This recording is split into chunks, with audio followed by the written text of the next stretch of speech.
Focusing on completing a pending transaction, we will use this request as an example. You can click anywhere on that specific request to move to the next screen. You will see we have the screen sectioned into request status and request details.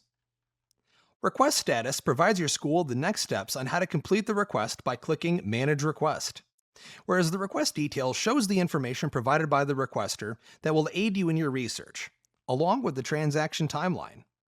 We suggest reviewing the request details for the student first, to determine how you can proceed under the Manage Request drop-down menu. The drop-down menu is dynamic, so you'll see different options depending on request type, if there is a potential match, or even if the requester is looking for a specific degree. In this example, we are going to complete this transaction by clicking Update Student Record. This will bring you to the student record page. This page is again broken down into different sections. We will start with the student information, which is pre-populated based off what the requester has provided. Please review this information very carefully and ensure what is included is the information that is on your school records. You will notice asterisks listed, which indicates a required field. All requesters will provide the student's name and have the option of providing the student's date of birth. Only our contracted members will be able to provide the student's social security number. If a requester provides a social security number in another field, for example, if they provided the social security number as part of the student's last name, then please do not use the social security number, because the requester may not have obtained permission from the student in order to use it.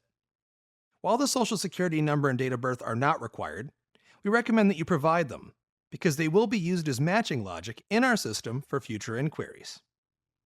If this student has a financial block, meaning they have an unfulfilled financial obligation to your school, please click the button next to Financial Block.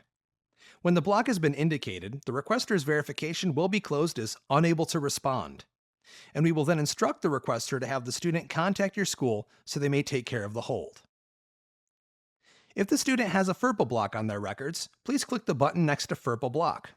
The requester will be prompted to provide the student's signed consent, and the information will not be released until they do so. The next section is the degrees on record.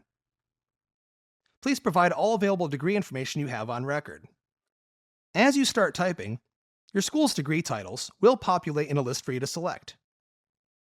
However, you can freehand the degree title as well.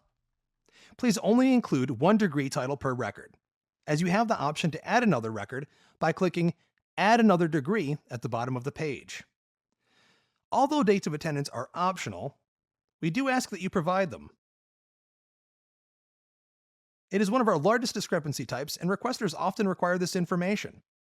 If you have that access to the information, please provide it. We will highlight the privacy block setting, which only applies to GDPR students. In order to use this block information, it does require an addendum be signed by our legal team.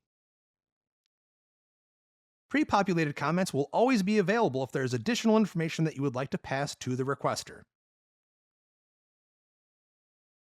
Once you have provided the complete record, including add an additional degree if needed, and all the required fields have been completed, then the Submit button will appear, and you can submit the record.